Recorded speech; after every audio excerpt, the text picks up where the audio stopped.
Hi, my name is Brandi Marzolino, and I'm super happy to be here today with my really wonderful friend and colleague, Cherie Kaplan. I'm an executive level business and personal development coach, and Cherie is a certified death doula, healing arts practitioner, and life coach who helps people transform loss into possibility. She emphasizes that grief is a natural state and that loss can actually be a gateway to wonder. And so today we're going to have an open and honest conversation about grief. We're going to share some of our experiences with it, what brought us here, and how taking the time to actually recognize and process grief can actually be a really great help to us. And our intention today in this conversation is to try to create a safe and nurturing space for people who want to have these kinds of conversations. And we're thinking that maybe by sharing some of our own experiences and things that we've been through, it can maybe give you a bit of breathing room for you to explore the depths of these conversations too. We're thinking we might do about 3 of these videos. We're not sure yet, but we'll go from here. And there is really no other intention with us chatting about this stuff in these conversations, aside from opening up and sharing with you and trying to give some space to talk about these things. Cherie and I met in early 2020 through a mutual coaching relationship. And when we first met, I knew that there was instant synergy and that Cherie was going to be somebody who was going to be in my life for a long while. And we decided to do these videos because I lost my dad at the end of March this year. And Cherie's support during that time, just as my friend, was so beautiful. And uh, she had shared just a few key things with me that made a really profound difference in how I immediately started processing the loss of my dad. And in the months that followed, we were having these really beautiful conversations where I would share and she would offer some insight and her own experiences. And after each call, I would just say, why aren't more people talking about this kind of stuff? Like, these are just such taboo conversations, it seems like, and no one's talking about this. And then I also said, we should have recorded this because I feel like people need to hear what we're saying because this is some good stuff. So we're taking a shot at doing just that. Um, and just to give some context, I mean, something that I really started to experience after the loss of my dad was really recognizing that grief is in all areas of our lives. It's not just the loss of a loved one. It can be the loss of a friendship or a relationship, the loss of a job, grieving unmet expectations, disappointment, grieving something that you really wanted that you didn't get, nostalgia over our childhoods or the lost childhood, lost dreams, aging, and the idea of our youth being behind us, which we were just chatting about before Yes. this, the loss of a pet, the intense sadness even of like what's going on in the world and how we treat each other, our animals, our planet. Grief is around every corner, and I feel like we're often told to focus on the positives. Like everyone wants to kind of hurry us up into recognizing all the beautiful things and all the positive things, and that at least we got to experience it, and to be grateful for it. And I think all of that is very, very true. However, if we're not acknowledging and integrating the grief as well along with that, it can actually end up being a little bit more harmful, I'm finding and thinking. So today we're just gonna have some dialogue about how grief has shown up in our lives and how we're learning from it. And Cherie, I'm so pumped that you're here with us doing this with me. And I think too, what's really cool that maybe you can touch on is just to kick us off a little bit is when I started telling people about you, I was like, yeah, she's a death doula. And I had never heard about that until you shared with me that that was the kind of work you were doing. And I was like, heck yeah, that sounds amazing. And so few people know about this. So yeah, if you wanted to just share a little bit about that too. And Yeah, yeah. definitely. Well, thank you so much for having me. I'm super grateful for the opportunity to be with you and share the space and to also um, hopefully help people process whatever grief it is that's in their heart. Mhm. Uh, so death doula, yeah. um, everyone used to die at home, and Mhm. now they don't. And so the death experiences have become scary, I think, for a lot of people. Mhm. Not only the person who is passing, but the people that love that person who is passing. And so a death doula's job, in my opinion, is to, God, so many things. Supply presence, Mhm. no strings attached for the person who is passing, and presence for the people who are loving that person who is passing. And so it's amazing how helpful it can be in scary or intense moments to just know somebody else is there with you, that Mhm. doesn't have an agenda, that doesn't need you to be well, that doesn't need you to be okay, that doesn't need you to be courageous, that doesn't need you to keep battling, that doesn't need you to do anything. Mhm. So Mhm. death doula is really there to act as a witness and to, where it's possible, make that experience easier. Um, and so that's kind of how I see my role. How do we make something that is really difficult and painful, Mhm. um, maybe a little bit easier, maybe a little bit more gentle, and certainly a lot less lonely? Yeah. Yeah. Yeah. And I'd say too that, I'm a certified death doula, so I went through some training in how to hold space for people. But I would say that my work with grief and being a death doula came many, many years ago, helping a friend pass. And it was a fantastic friend of mine who was just an incredible woman. And she had breast and ovarian cancer, and she had beat one, and then the other came and got her. And I was a massage therapist at the time, and so she was like, "Oh, Cherie, will you come and work on me? I'm sore, it's uncomfortable, yada yada yada." And through that process, I got to have some really powerful conversations with her, and they were conversations that her family wasn't able to have with her. Like, "Are you afraid of dying? Are you worried about your kids? What's going on inside of you right now as you're traversing this natural transition that's going to come for all of us one day?" And we had a lot of really profound conversations about that. And I just remember leaving her room one day, and everybody's being very quiet because it's hospice at home. And her husband and her son, one of her sons, was concerned because they weren't sure how she was actually feeling. And they were having kind of a conversation amongst themselves. And they're like, "God, we just don't really know how she's feeling about the fact that she's dying." And I said, "Well, why didn't you just ask her?" And they were like, "Ask her?" And I said, "Well, I did. And she told me she's all right." I mean, there were other things. She wanted to make sure that her sons were going to be taken care of. And she's super sad to be leaving her husband, and um, all of those things. But she was a spiritual woman. And so she did have a sense of peace Mhm. around us, Yeah. but everybody else was too afraid to talk to her about it.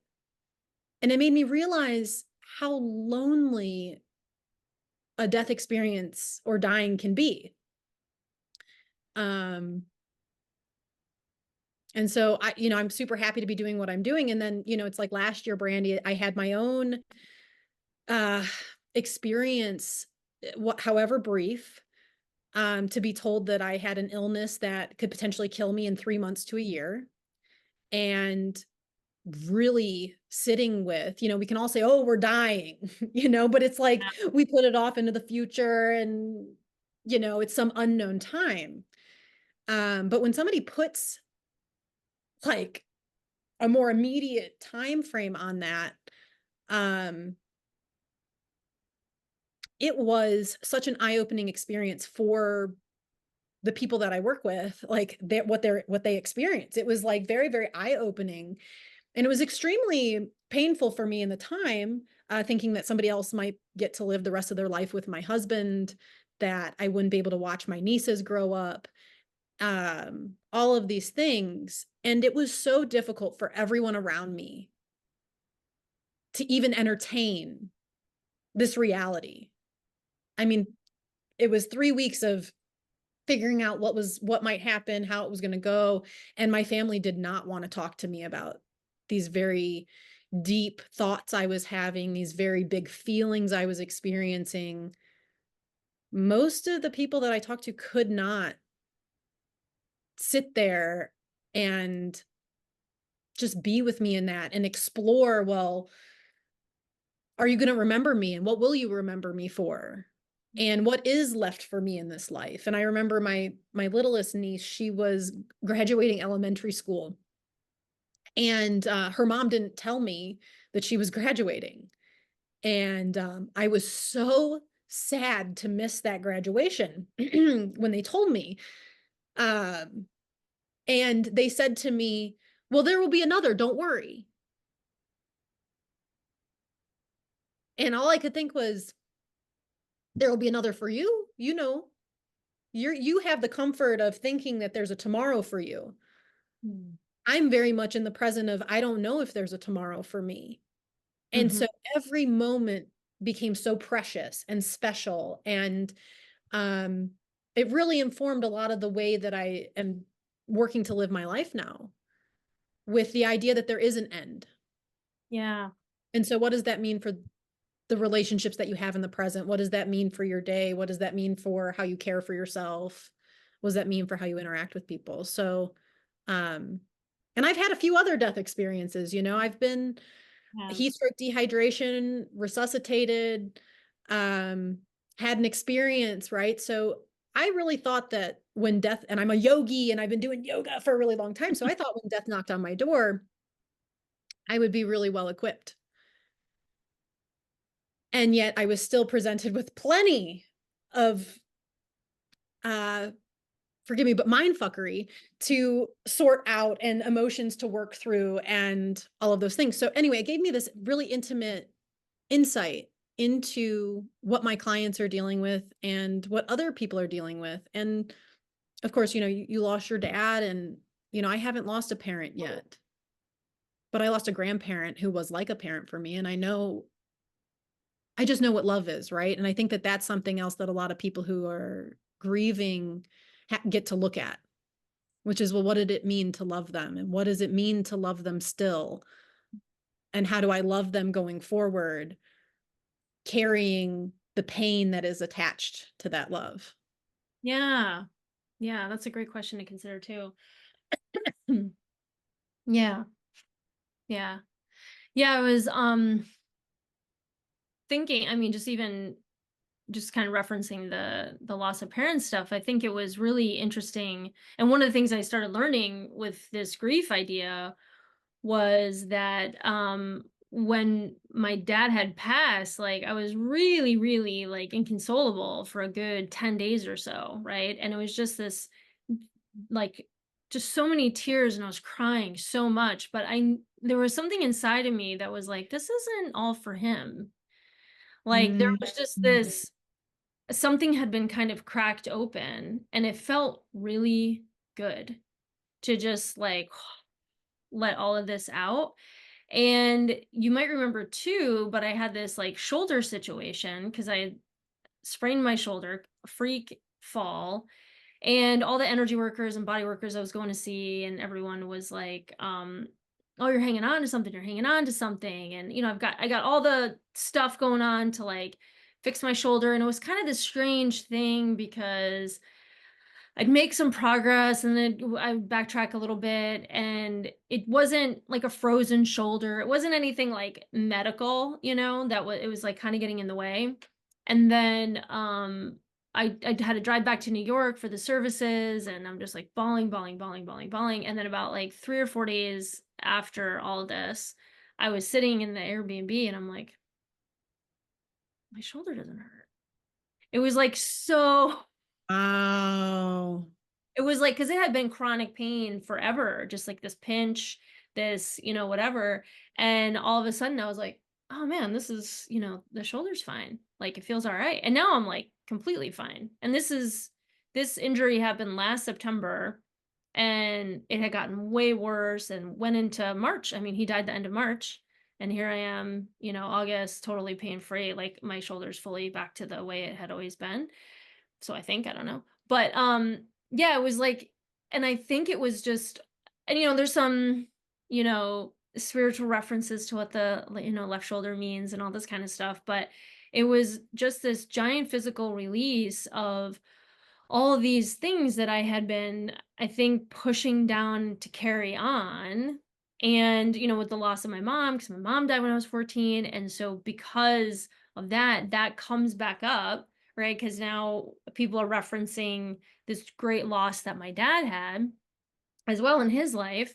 And now I'm looking back at his whole life because she died when he was only she was 44 and I think he must have been 45. He was only a year older. Yeah. So, a little bit younger than I am today, and going like, "Oh, he lost his wife in this really tragic way, kind of around the age I am." And I was able to see the losses and the grief that he had through a totally different lens. His dad died when his dad was like super young. I think he was like in his 50s or something. So, Mm. it was like he had he had a very hard relationship with his dad. So he had experienced, I mean, multiple things, right? There was a laundry list of things that he had experienced that caused grief in his life. And one of the things that you had said to me, which I've shared with people, a few people since, which was like so powerful, was that like this idea of what makes up a life worth living. And because one of my biggest frustrations with my dad was that he never lived the life that I thought he should have lived, which isn't uncommon for kids, right, to see their parents. And I said that he was stuck in this loop, right? Because it was like you could just see he knew it, everyone knew it. It was like, "Come on, dad, you can do it. Like, get out. Like, you're trapped. You're trapped. Like you're trapped in your own mental prison, you know?" And I was like he was stuck in this loop and he never got out. And I felt this like anger and frustration and just so much grief and like, why? Why did he like he just never made it out? And that was like this like why why feeling inside of me. And you had said back, you go, "Oh, but he did get out. He got out through you." And I was like, I was like, "Oh my God." Like, and it still hits me when I think about it. And it was like, "Oh my God, you're right." Like, and this it might sound wild and exaggerated, but it really isn't. I think because of the way I had been conditioned growing up and the way I viewed things outside of myself, it was like I was always trying to will the people around me, right? And it makes me good at what I do with coaching, right? So Right. great pep talk. You need a pep talk, like, captain, oh captain, like I'm your person, right? Like I will will it out of you as best as I can. But so much of my energy is spent doing that. Where when you said he got out through you, I immediately felt like I existed, like me here, like me, Wow. because I had been like so out here, right? That when then I was like, all of a sudden I was like, oh, I matter. Like I have a duty here. It was like this really, really cool feeling. And then it also coincided with this beautiful gift that had arrived at my doorstep, like when you and I were going back and forth on the phone.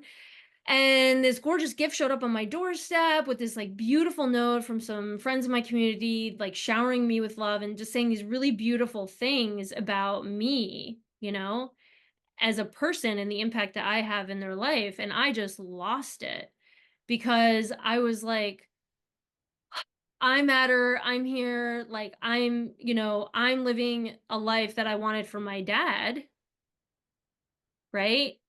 And he's in me.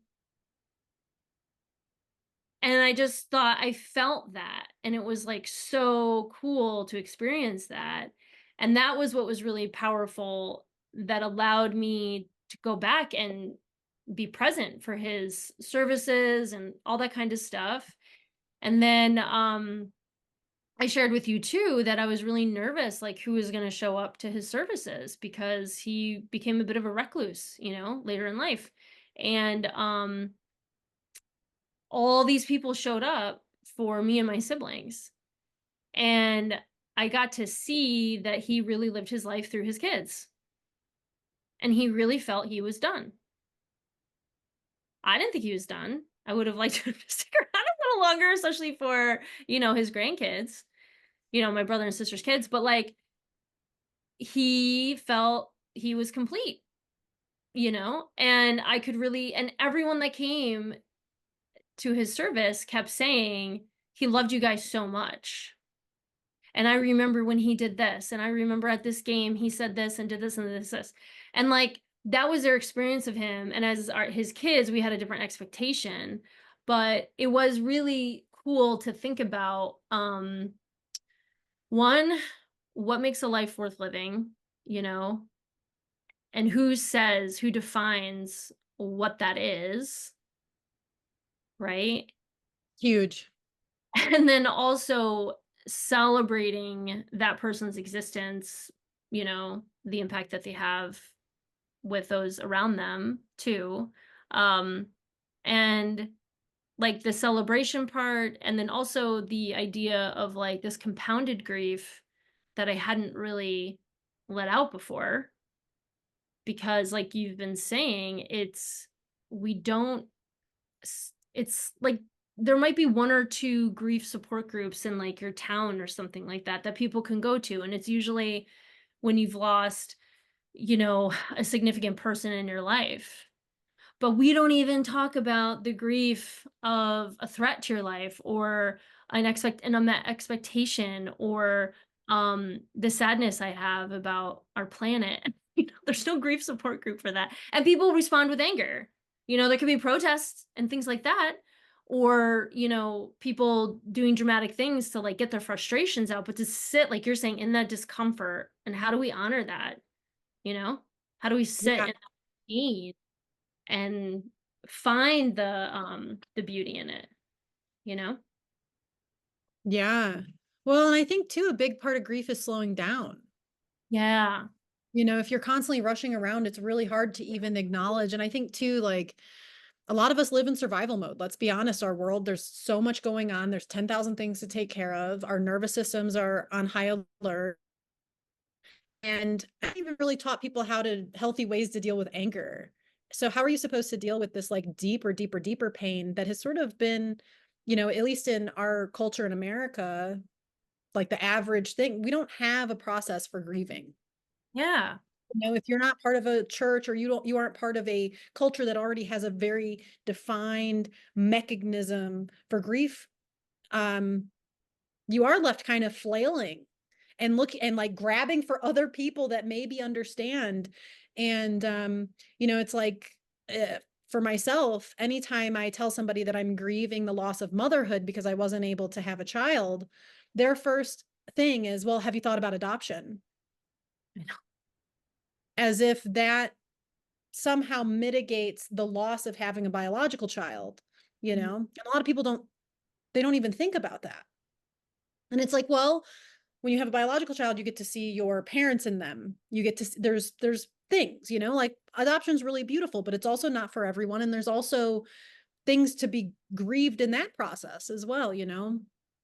So I think that grief is it's really beautiful to be able to slow down and to be given a chance to slow down and to give it the chance that it has. Like for you, it started to open up all these other areas of loss, and all of a sudden you're getting in touch with these pieces of yourself that previously, I don't know if you would say that they were walled off, or how you would describe those parts, but for me it was like I just, especially if you've been through a lot of stuff in your life, right? There's a lot of things to grieve. Yeah. Yeah, yeah, And yeah. and it can seem like this insurmountable mountain of pain that you're just like opening the door with, and there's going to be this big water rushing, out of this mountain that's going to like blow you over. But then you get in there and you realize that there's all these really delicate, beautiful human places inside.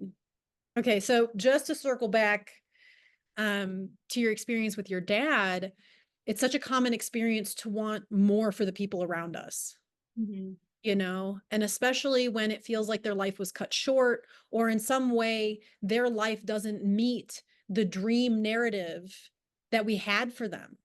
And that's so painful. Um, but it causes us suffering when we get so stuck into it should have been, it should have been, it should have been. And so I'm really happy that, you know, I was able to share something with you that was able to free you into seeing his life's work, which was you, Mhm. you know, and knowing you, like you're really a fantastic person. And if this is the ultimate outcome of his, I don't know how old he was. How old was he? 75. Okay, if this was the culmination of his 75 years on planet Earth, how dare you focus on thinking he failed? Didn't Yeah. think that, Yeah. you know? And I think that so often we get so caught up again in those in the narrative that we want them to live or to Mhm. have or what we think is supposed to be that we then deny or we can be blind to, maybe deny is not the best thing, but we can be blind to the real beauty that existed and was created in the time that they were here. Yeah. Yeah. And I mean, and it's really hard, you know. I think I shared this story with you. This is a story out of a book called Die Wise by Stephen Jenkinson. But he shares a story about a 8-year-old little girl. He's a palliative care Yeah. um, grief worker.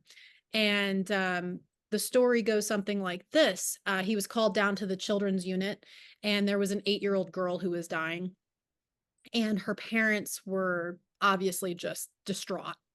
And they were really focusing on all these things that she wasn't going to hit. They weren't going to see her get married. They weren't going to see her graduate. They weren't going to see, she wasn't going to have. She's not going to have a full life, they kept saying. And Stephen Jenkinson, in all his years of work and wisdom, said to them, well, don't you think that, like, she should decide if she feels like her life was full? Yeah. And her parents were like, she's 8. Like, how can she know that? And he's like, well, you could ask her what she thinks living, what does it mean to live to her at 8 years old?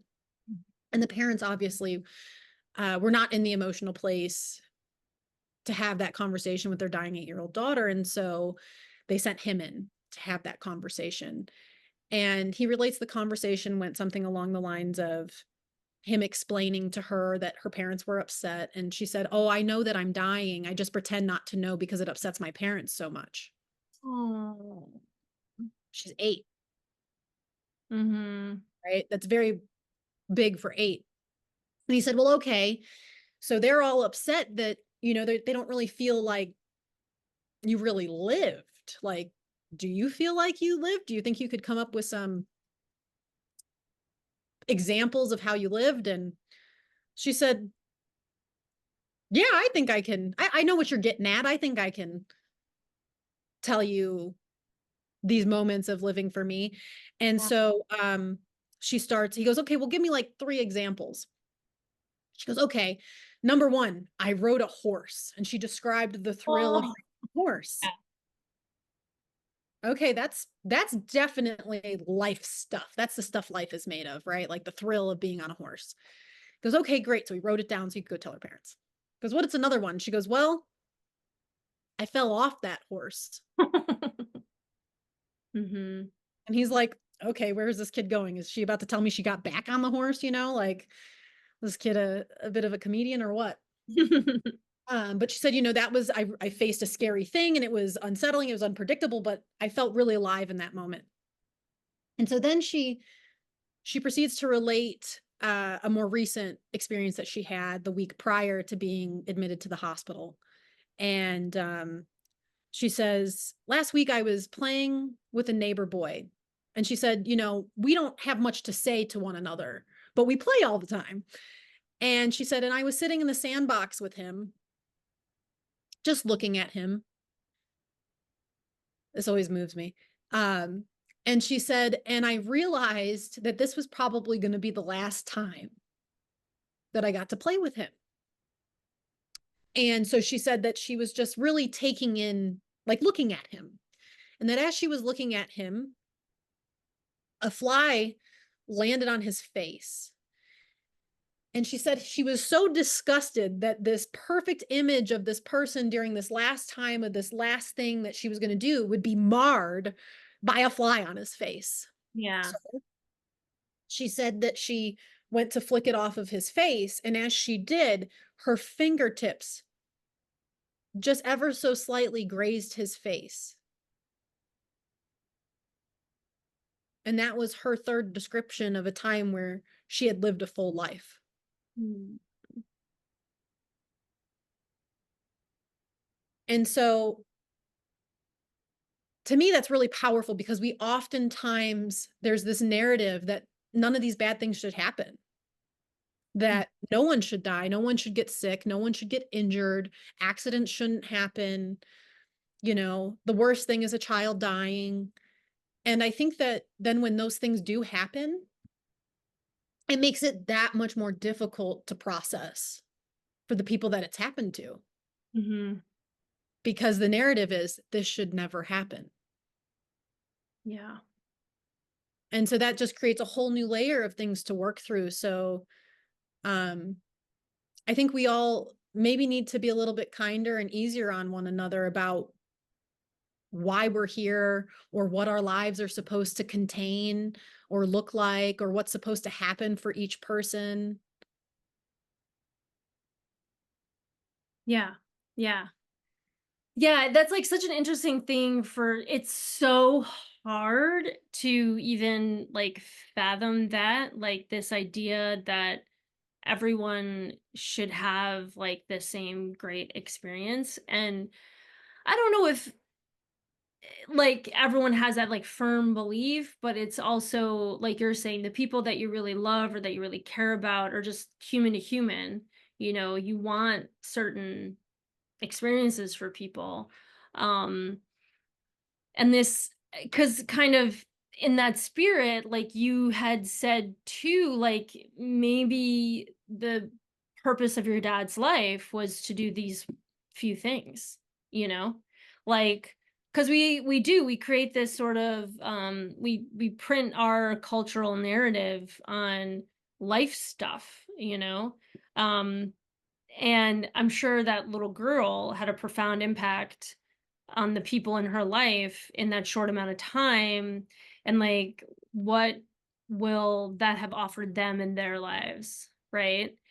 And because like you were saying too, and this book, that this idea of like, well, maybe certain people come into our lives to teach us certain things, and maybe that's 6 months they're here for, 2 years, 8 years, 10 years, 90 years, you know, and it's sort of we want to like squeeze the juice of life all the time and maximize everything. Gotta Maximize. maximize, you know?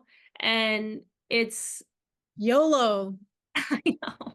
Yeah, this idea of missing out. And I really like I did want to go back to when you were talking about moving too fast with grief, because that was one of the things that started this cascading of grief for me was I started having to reckon with when did I move away from home and why did I leave my dad then, and like I was really trying, and at the time it all made sense. I was in my 20s, I had like so much going on, and you move fast, and any kid in their 20s tends to move fast. Life is like the brain isn't fully developed yet, right? You're like you think you're invincible, the world is your oyster, and we're taught to like go get it, and go for your dreams and go do the thing.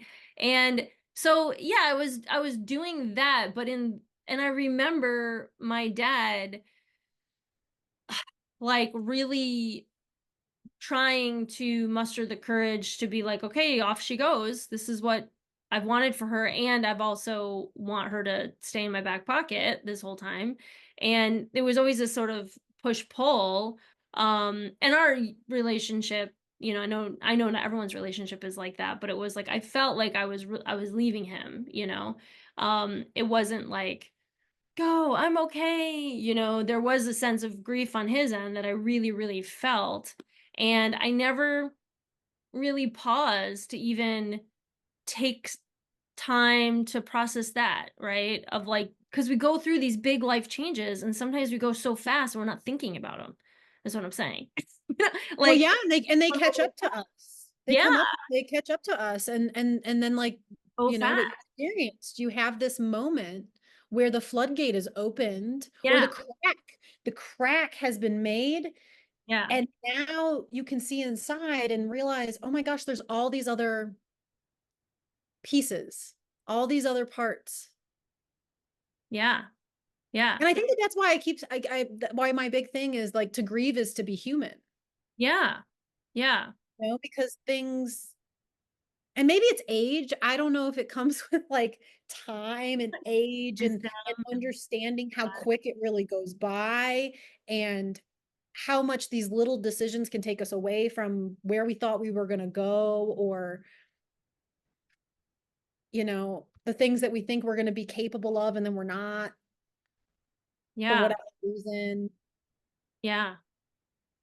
And even our relationship with failure, I think, really ties into death a lot, and to grieving. Yes. Yeah. Oh gosh, yeah. I mean, I know we've been talking about like physical death a lot. And I hope even in some of the videos we do later, but talking about too, because that one of the things, because like I kept saying, like all this stuff was like just sort of coming up, and I was sharing this stuff with you, and you're like, oh yeah, yeah, yeah, yeah, yeah, yeah, you're right there. And I was like, oh, like this is normal, like because I feel so deeply, and then I'm like, hurry, don't feel, keep going, keep going, keep going, don't let this drag you down. And look at the gifts and press forward. And it's like we're all dealing with so much. I mean, just the state of our world. It's a miracle half of us aren't, half of us can even still get up in the morning. You know what I mean? Like just knowing everything that's going on. But it's like, yeah, and I mean just the minor elements of failure. Yeah, for sure. And I think that was one of the things I was reading in this book was like those unmet expectations. Because when you're trying something, you do have an attachment to an outcome, like whether we like to admit it or not, right? There's an attachment to it. And if it doesn't go the way we think it should go, right? Just to even sit with that. Well, and then you're touching on the next piece, which is like control, which is the number one thing that, and maybe it's not the number one thing, but it's definitely one of the top things that comes up with grief. Hmm. Because the control is no longer, there's no longer the illusion that we have ultimate control over everything that happens in our lives, Yeah. and Yeah. that life can change so dramatically in a moment. And that's a shock to the system, because I mean, how many things do you know that are being sold to us right now to control outcomes, to have pure control over outcomes? And we even see it, I'm in the spiritual realm, right? And like the spiritual industry is full of like mind over matter. You can think it, you can heal yourself, you can do all these things. And in a lot of ways, sure, you can. But I think there comes a time in almost everybody's life where you realize that control is somewhat of an illusion, like in a big one. Yeah. Yeah. And Yeah. I had a client that I loved working with, and she totally cracked me up, but she got diagnosed with breast cancer. I tell this story a lot, but she got diagnosed with breast cancer, and she calls me and she's fucking pissed. Like, she's very, very upset. And she's like, I did everything right. I Hmm. ate right. I exercised. I had all the right tests, and I've done, I'm a good person, and I da da da da da da da. And yet here I have breast cancer.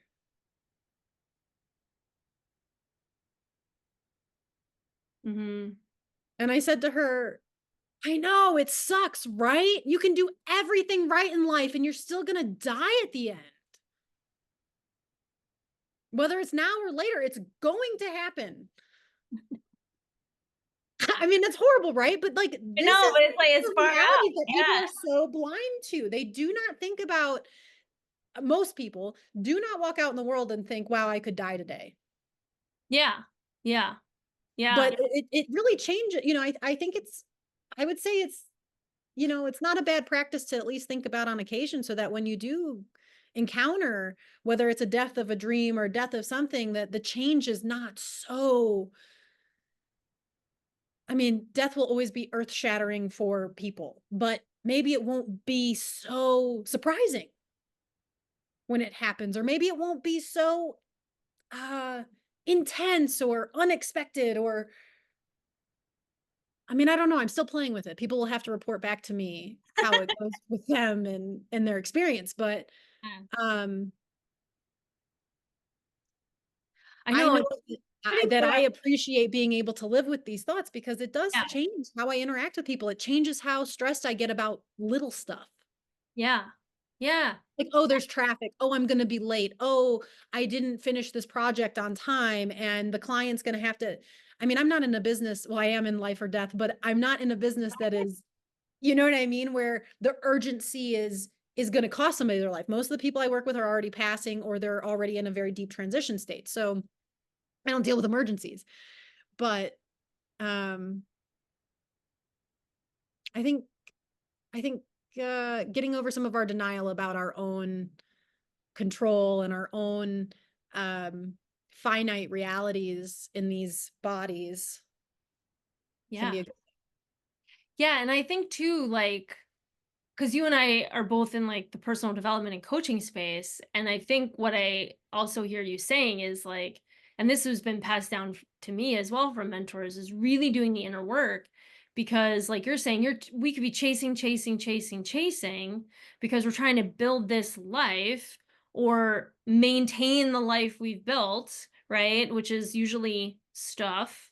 And then but we're not, are we enjoying it while we're doing it? Like, are we content? Do we experience peace as we're doing it? And then when it comes time to die, whether it's abrupt or slowly, do we even have the capacity to process it in the way that we want, or ideal, I guess, not maybe not the way we want, but sort of this being emotionally ready for it, I suppose. I don't really know. But it's kind of like the 8-year-old, because she probably hadn't been inundated with stuff yet, like our culture, there was this innocence to it, right? And like she was saying, the people around her were much more impacted than she was.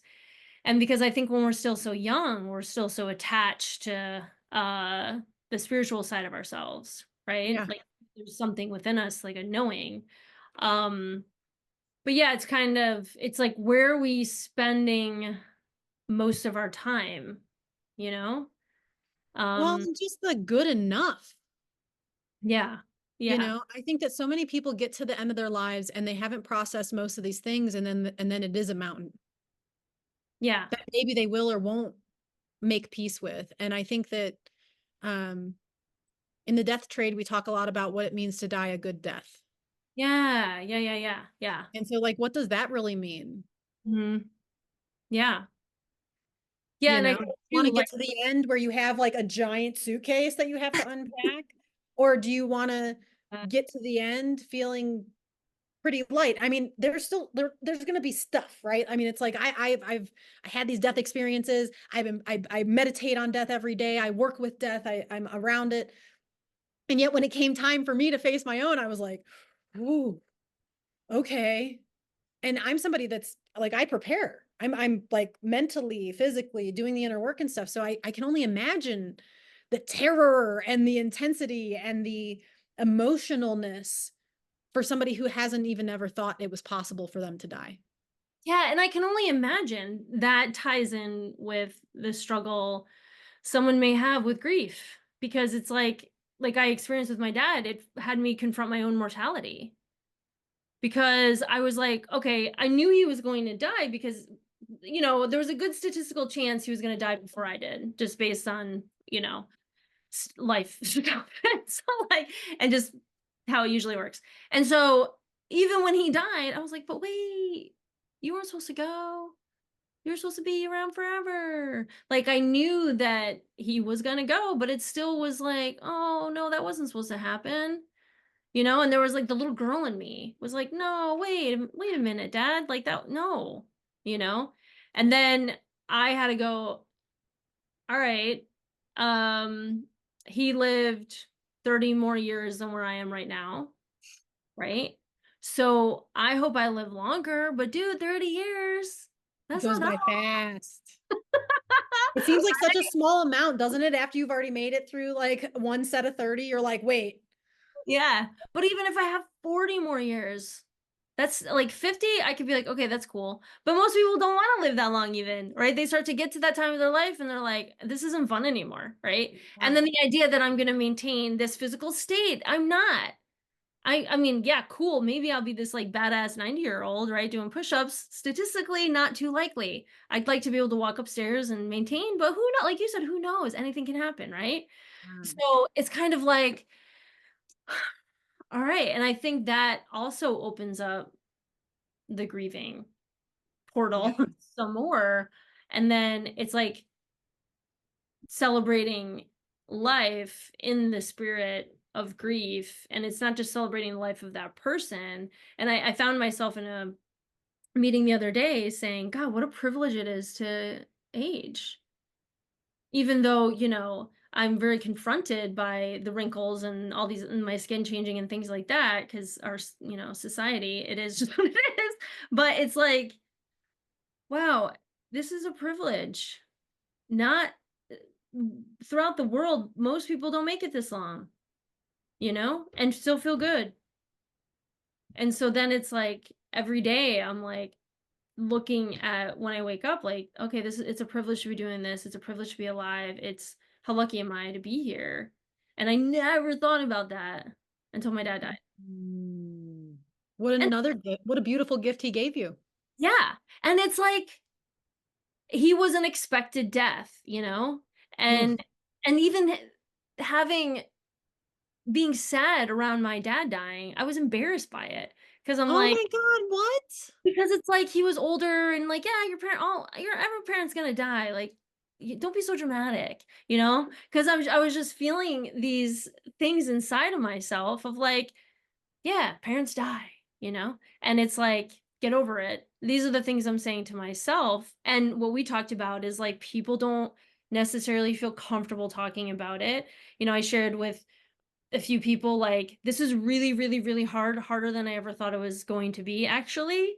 And I was living in a total fog for 2.5 months, and people were like, I'm really sorry to hear that, then they're because it's just kind of like, Thanks.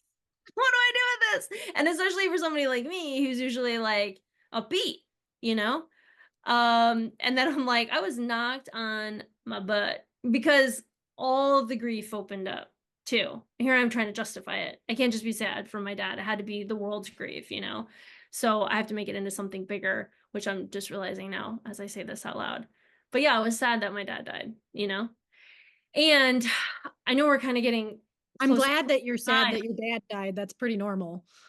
Just let's renormalize that it's Even so normal to be sad that your dad died. even being in his 70s. Yeah, yeah, yeah. Um, And one thing I do, so this is good because we're going to do some more videos, but one thing I do want to do, maybe in the next one, is talk about how to celebrate. Because kind of what you were saying before, I forget, there was a story you were talking about, but like this idea of, keeping our culture doesn't celebrate those that have passed. And a very, very long time ago was back when I was processing my mom's death. Mhm. Um, I was working with this coach, and she's probably a lot like you at the time. And she was saying, what do you do every year for your mom's birthdays or her death anniversary or anything like that? And I was like, nothing. Like she's dead. Like we don't talk about that, Oh my not. God. And so it was sort of this like, you don't want to be dark, Mm. you don't want to bring up weird stuff. And it was very taboo. And I think because she died so tragically that everyone was afraid to bring it up because it's like you don't want to bring up sadness. And she said, well, in Mexico, they do the Day of the Dead. And she was very into like indigenous culture as well. And she was talking about how all these different cultures throughout the world celebrate those that have passed. And she said, what if you could do something like that? And at the time, because again, I was like in my 20s, I'm like, well, it's kind of weird, but I don't know. And she said, do you think you could light a candle? And I'm like, creepy, but okay. Like I had this, like I didn't want to like seance her into the room or something. So I felt really like, all right. And so I do remember I was very sheepish about it. And I would every now and then light something like on her birthday or death anniversary, or I would like be like, happy birthday, mom, like to the air and like be on my way because it was just, it felt, I was so blocked off. I was so closed off because it felt like I didn't want to communicate with the dead. It felt weird to me, Ooh. you know?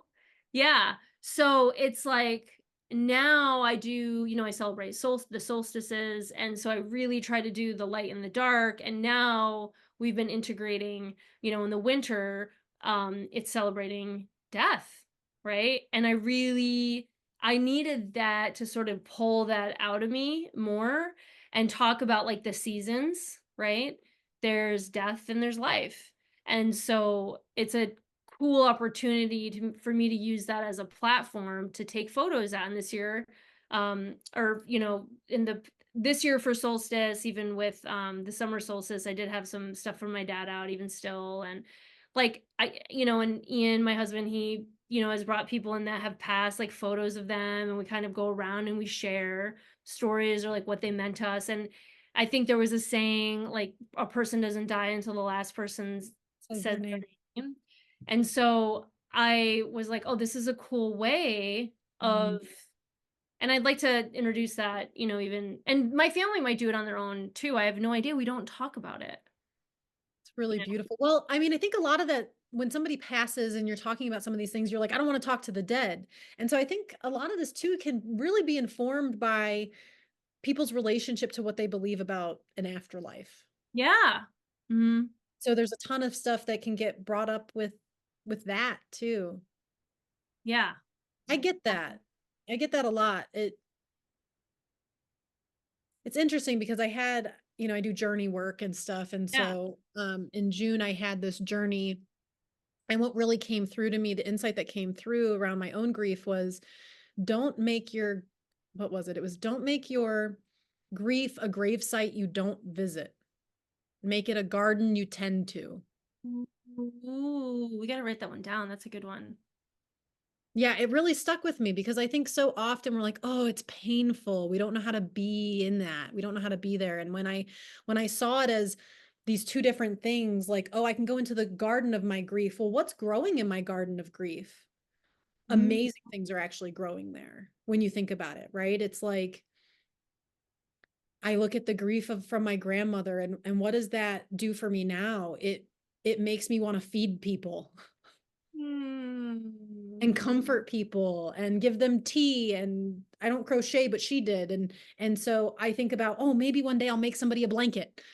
yeah. Like it's weird though how there's these, I don't want to call them remnants because I still very much feel connected to my grandmother even though she's not here. She's inside of me. I was literally in her womb in my mother. Like, you know what I mean? Like we are connected. Yeah. And I think about the grief with, not being able to have my own child and stuff. What is that? What's growing in the garden for that? Oh, I am so kind to small children. And I try to tell parents that they're doing a good job because I can't imagine how hard it is. Yeah. You know what I mean? I Yeah. try to go out of my way to do things for other kids that are in my life because that grief is there. And I get to tend to this grief in the world in a way that I hadn't really thought of before. And it's like I even think about your dad passing, and now you're like, I want to talk to other people about grief. Mm, That's something that's growing in your grief garden, yeah. Yeah. or I want to honor these people who have passed before and continue to say their names because they were important and they did live and they did, so there's some like life affirmation but it takes this very delicate dance of acknowledging the depth of the loss, and that's a really advanced magic trick, I feel like, for most people, you know? Yeah, totally. Um, well, I think this is a good place to stop because I think Okay. next next vid we might be able next convo we might be able to talk more about celebrating. I like this idea of the garden and what that looks like, and even integrating parts of ourselves that maybe aren't necessarily the death of a person, right? Because I know we kind of are skirting Yeah, around this was pretty that. focused on that. Mm. What I think so many people deal with too, and myself included, right? Like these, I mean, similarly, like it took me down this memory lane unexpectedly with the passing of my dad, and then we were also moving at the same time, and like, um, you're just like looking back at your life, and I just had grief over myself in my 20s, and just like how I had all these what I thought was going to be, and then you're like, "Oh, okay. This," and it's not bad. I'm like super pumped, like where but at the same time it's like I thought it was going to look a little different, or a lot different Right. actually. I really thought I'd be like scaling mountains and be all like weathered, living in a hut somewhere, like some Alps, the French Alps or something, like, and I'm not doing those things. And it's not bad, but it's just like, oh, when did that happen? What, And then all of a sudden you're like inch into 50 and you're like, what the hell? You know? It's Well, and true. you have to bypass the judgment that we can have on ourselves in those Yes. moments. Yeah. Yeah. Like, Yeah. that's a big one. I remember when I hit 27, I had always, like, since I was a little kid, I'd be like, "I'm gonna speak 7 languages by the time I'm 27 years old." And then I got to 27 and, I speak, like, 2 at best, you know what I mean? And I was just like, "God, I'm such a failure. I'm letting my little, like, 6 to 16-year-old self down." I know. So then it's like trying to comfort these parts of ourselves that had Yeah. all these big hopes and dreams and Yeah, and then using that to judge ourselves now, like we are this failure, and like how did we instead of embracing, yeah, I mean, gosh, we like this is what we do yeah, and stuff. It's so good. It's so good. Okay. yay. So, in the meantime though, if people want to get in touch with you to talk about this stuff, what's the best way for them to get in touch with you? Ooh, the best way to get in touch with me would probably be my website. So that's just my name.com. So Cherie, Kaplan, Kaplan.com. Okay, awesome. And this conversation will be continued. And thank you Thank so you so much for having me, Brandy. yeah. I'm really honored to be here and to be a Yeah. part of the process. Thank you. I'm honored to be talking with you about this stuff too. And I love you so much. I love you too. Thanks, Sherry.